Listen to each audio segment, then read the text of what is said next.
right now. Like, she has always had this dream of surfing down Highway 1. And so it's a dream. Executing on a dream. Not like a actual like nighttime dream. What? Yeah, like I got that. One of those dreams, okay.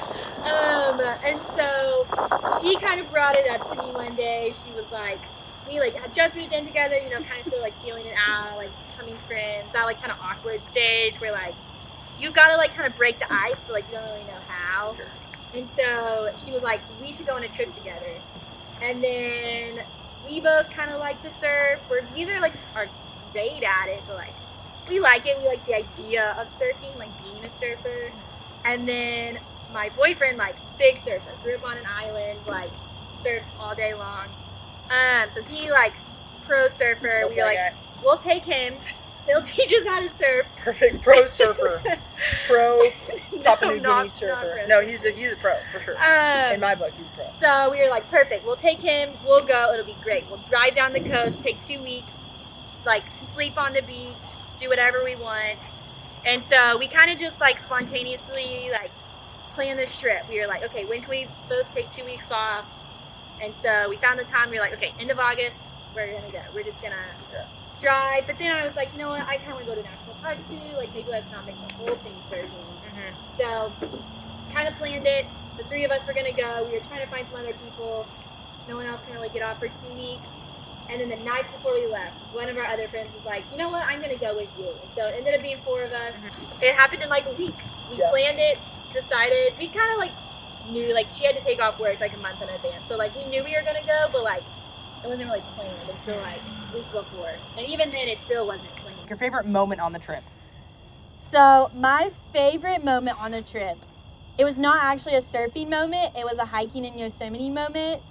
So it wasn't a surfing moment, it was just one of those moments, you know, where you're hiking in Yosemite, you're driving down Highway 1. We had just like we drove over 24 hours like straight. We didn't stop at all. We left Texas at 2 a.m., drove straight to Yosemite. You drove 24 hours We straight. stopped for an hour in Las Vegas to like walk around, stretch our legs, just to, you know, see the city. Yeah, you know.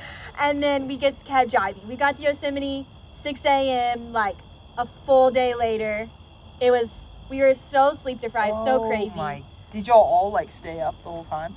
Pretty much. I mean, like we tried to sleep. We like rotated. You had strict 4-hour shifts. Couldn't drive under that if you like didn't make your 4 hours. Then you were done.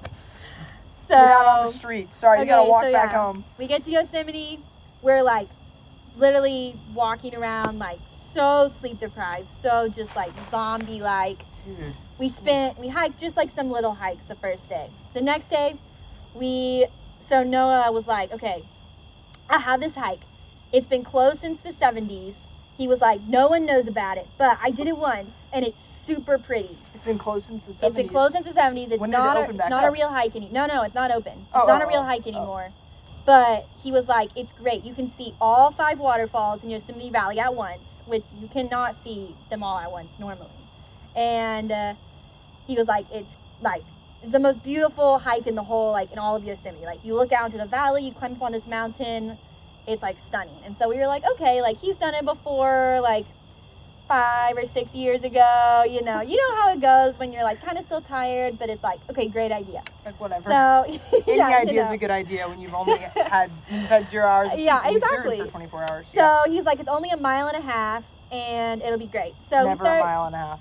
No. So we get on the bus, we go down into the valley, we start walking on this paved trail like normal people. There's other people on the hike, and all of a sudden he's like, okay, we turn here. We literally just like turn off the trail and start walking straight up this landslide. Like no trail, nothing.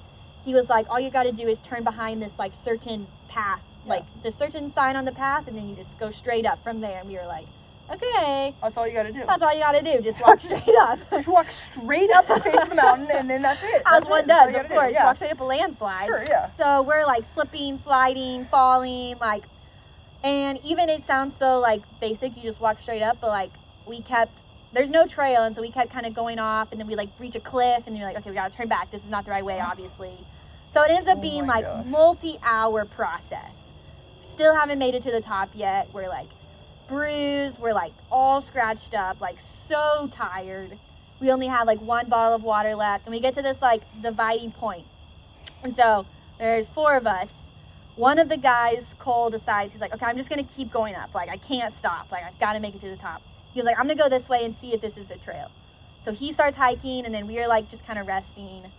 And then Dawn, my roommate, was like, okay, like, I'm just going to follow him and like keep going too. And so she starts going up. Noah was like, no. Like, I know that's not the way. Like, we've got to go back down and like around. And so we were like trying to talk to them, trying to yell at them. And they're both like, we're too far gone at this point.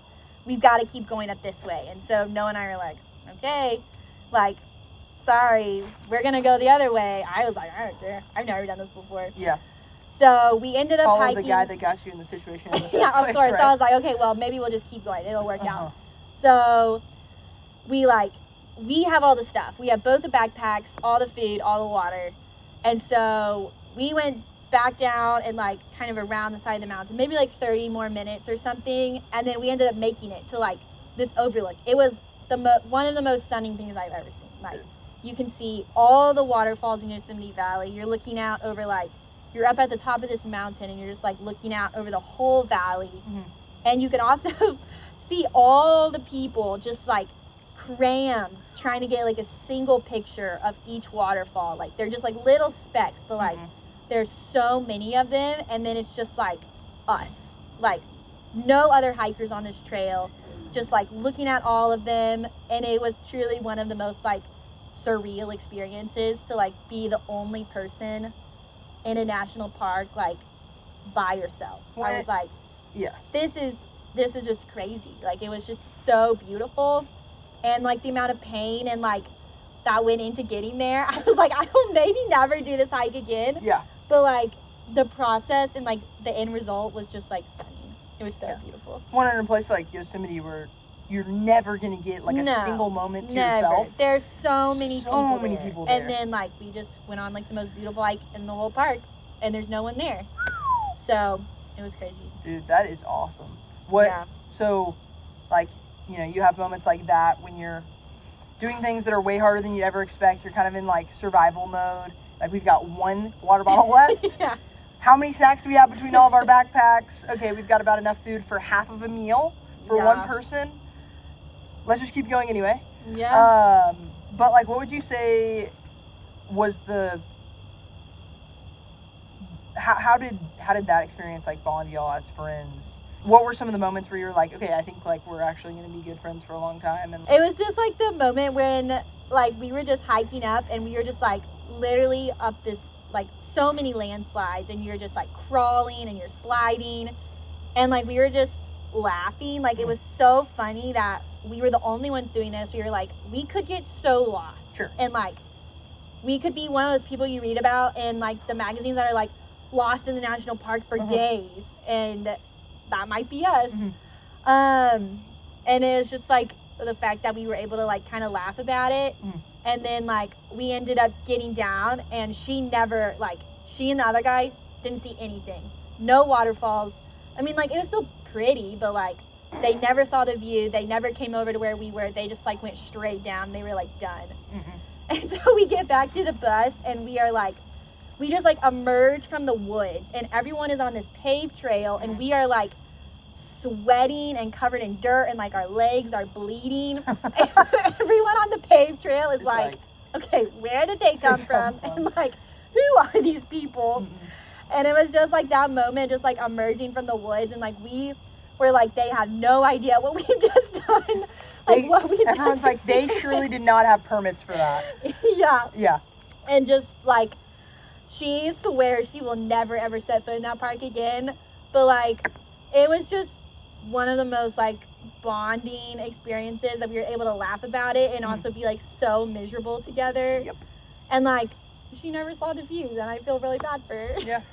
Hey, wins and losses. But it was good because that was the first day of the trip, and we still had 2 weeks of surfing left. So I feel like it's a pretty good start to a long trip. Good. Even if it's not a good start, it's like, okay, well, we've got 14 more days to really get this down, and something good has got to come out of one of those 14 days. Yeah, for sure. Dude, that's so awesome. It's like such a fun thing to get to do crazy trips like that. And a trip that, like, you know, you talk about it in the group chat and you're like, this is never going to make it out of the group chat. And then it actually does. And you get, you know, other people like Cole to come on the trip, like, on a whim. And you're like, yeah, let's go drive down Highway 1. I know. Like, the fact that we were both able to take 2 weeks off from our, like, full-time jobs and just drive down Highway 1, like, with our surfboards and camp on the beach and just, like, surf wherever we felt like it. Yeah. Like, it just felt so, like, surreal. I was like, there's no way we just did that. Yeah. No, that is super cool. Well, Emma, thanks for joining us on Fireside Chats. Of course. Episode 1. This is the start of something new for Offbeat, you know? So, yeah.